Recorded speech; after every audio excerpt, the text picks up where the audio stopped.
YouTube আর ফেসবুকে হাজারো video দাবি করছে মাত্র 15 দিনে জবা ফুল দিয়ে চুল লম্বা হবে, কিন্তু সত্যিটা কি? জবা ফুল কি সত্যি চুল লম্বা করে, নাকি এটা শুধুই ভাইরাল মার্কেটিং?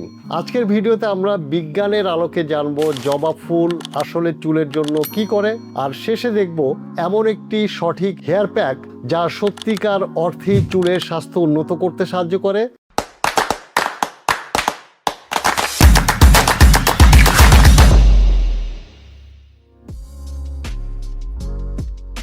আসসালামু আলাইকুম প্রিয় দর্শক, আপনাদের সকলকে আমন্ত্রণ জানাচ্ছি লিনেট ন্যাচারার পক্ষ থেকে। চলুন তাহলে কোনো সময় নষ্ট না করে সরাসরি মূল আলোচনায় চলে যাই। প্রথমেই বুঝতে হবে চুল কেন দুর্বল হয়ে যায় বা কেন অনেক সময় ঠিক মতো বাড়ে না। আমাদের চুলের গোড়ায় থাকে হেয়ার ফলিকল। এই ফলিকলে যদি পর্যাপ্ত রক্ত সঞ্চালন না হয় তাহলে চুল দুর্বল হয়ে যায়, বৃদ্ধি কমে যায় এবং ধীরে ধীরে চুল পড়া শুরু হয়। এখন প্রশ্ন হলো, জবা ফুল এখানে কিভাবে সাহায্য করে? জবা ফুলে রয়েছে কয়েকটি গুরুত্বপূর্ণ উপাদান। প্রথমত ফ্লাভোনয়েড, এটি স্ক্যাল্পে রক্ত সঞ্চালন বাড়াতে সাহায্য করে, ফলে হেয়ার ফলিকল আরও সক্রিয় হয় এবং চুলের স্বাভাবিক বৃদ্ধি ভালো হয়। দ্বিতীয়ত অ্যামিনো অ্যাসিড, চুলের প্রধান উপাদান হলো ক্যারোটিন, আর এই ক্যারোটিন তৈরি হয় অ্যামিনো অ্যাসিড থেকে। জবা ফুল চুলকে ভেতর থেকে শক্তিশালী করতে সাহায্য করে। তৃতীয়ত ভিটামিন সি, এটি কোলাজেন উৎপাদনে সাহায্য করে, যা চুলের গোড়া মজবুত রাখতে গুরুত্বপূর্ণ ভূমিকা রাখে।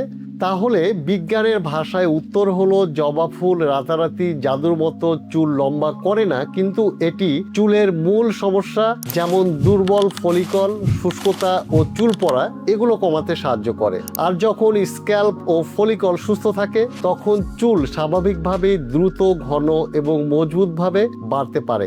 এখন দেখি এই কার্যকর হেয়ার প্যাক তৈরিতে কি কি লাগবে আর প্রতিটি উপাদানের কাজ কি। এই হেয়ার প্যাক তৈরির জন্য লাগবে 4 থেকে 5টি তাজা জবা ফুল, যা হেয়ার ফলিকল সক্রিয় করতে এবং চুল মজবুত করতে সাহায্য করে। এর সঙ্গে লাগবে 7 থেকে 8টি জবা পাতা। অনেকেই এই অংশটি বাদ দেন, কিন্তু জবা পাতাই চুল পড়া কমাতে গুরুত্বপূর্ণ ভূমিকা রাখে।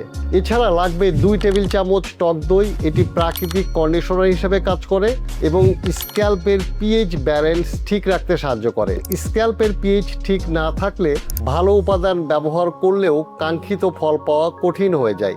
সবশেষে লাগবে 1 টেবিল চামচ কোল্ড প্রেস নারিকেল তেল, যা চুলের গভীরে গিয়ে আর্দ্রতা ধরে রাখে এবং চুলকে নরম রাখে। এখন চলুন দেখে নিই কিভাবে এটি তৈরি ও ব্যবহার করবেন। ধাপ 1, প্রথমে জবা ফুল ও পাতা ভালোভাবে ধুয়ে নিন। এরপর অল্প পানি দিয়ে ব্লেন্ড করে মসৃণ পেস্ট তৈরি করুন।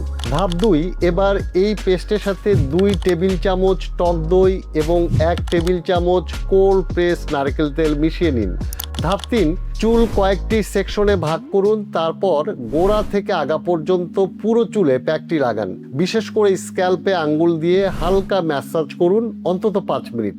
ধাপ 4, এখন একটি শাওয়ার ক্যাপ পরে 45 মিনিট অপেক্ষা করুন। এই সময়টুকুই উপাদানগুলোকে স্ক্যাল্পে কাজ করার সুযোগ দেয়। ধাপ 5, শেষে হালকা শ্যাম্পু দিয়ে ধুয়ে ফেলুন। আলাদা করে কন্ডিশনার লাগানোর দরকার নেই, কারণ দই নিজেই প্রাকৃতিক কন্ডিশনার হিসেবে কাজ করে। সতর্কতা, প্রথমে ব্যবহারের আগে কানের পেছনে অল্প করে লাগিয়ে 30 মিনিট অপেক্ষা করুন। কোনো অ্যালার্জি বা জ্বালা না হলে তারপর পুরো চুলে ব্যবহার করুন। সেরা ফলাফলের জন্য এই প্যাকটি সপ্তাহে 2 থেকে 3 বার ব্যবহার করুন। প্রথম সপ্তাহেই আপনি কিছু পরিবর্তন লক্ষ্য করতে পারবেন। চুল আগের তুলনায় নরম ও মসৃণ লাগবে, ফ্রিজি ও রুক্ষ ভাব কমে যাবে, চুল পড়া কিছুটা কমতে শুরু করবে। আর 3 থেকে 4 সপ্তাহ নিয়মিত ব্যবহার করলে চুল আরো ঘন ও স্বাস্থ্যবান দেখাবে। চুলে স্বাভাবিক উজ্জ্বলতা ফিরে আসবে, নতুন চুল গজানোর পরিবেশ তৈরি হবে। তবে বাস্তব কথাটা বলি, 15 দিনে হঠাৎ অনেক লম্বা চুল হয়ে যাবে এমনটা বাস্তবে সম্ভব নয়। চুলের যত্ন একটি দীর্ঘমেয়াদী প্রক্রিয়া, কিন্তু নিয়মিত সঠিক যত্ন নিলে চুল অবশ্যই হবে বেশি শক্ত, স্বাস্থ্যবান এবং সুন্দর। আরও ভালো ফল পেতে কয়েকটি বিষয় অবশ্যই মনে রাখবেন। প্রতিদিন পর্যাপ্ত পানি পান করুন, প্রোটিন সমৃদ্ধ খাবার বেশি খান, যেমন ডিম, মাছ ও ডাল। অতিরিক্ত হিট ব্যবহার কমিয়ে দিন, বিশেষ করে স্ট্রেইটেনার ও হেয়ার ড্রায়ার, কারণ সুন্দর চুল শুধু বাইরের যত্নে নয়, ভেতরের যত্নেও তৈরি হয়। প্রিয় দর্শক, এই ছিল জবা ফুলের হেয়ার প্যাক নিয়ে সম্পূর্ণ বিজ্ঞান ভিত্তিক আলোচনা। আপনি কি এই হেয়ার প্যাকটি ট্রাই করবেন? কমেন্টে অবশ্যই জানাবেন। ভিডিওটি ভালো লাগলে লাইক দিন, শেয়ার করুন। সবাই ভালো থাকুন, সুস্থ থাকুন ও দেখতে থাকুন লিনেট ন্যাচার। চ্যানেলটি ভালো লাগলে সাবস্ক্রাইব করুন, সংযুক্ত থাকুন আমাদের ফেসবুক পেজে। আল্লাহ হাফেজ।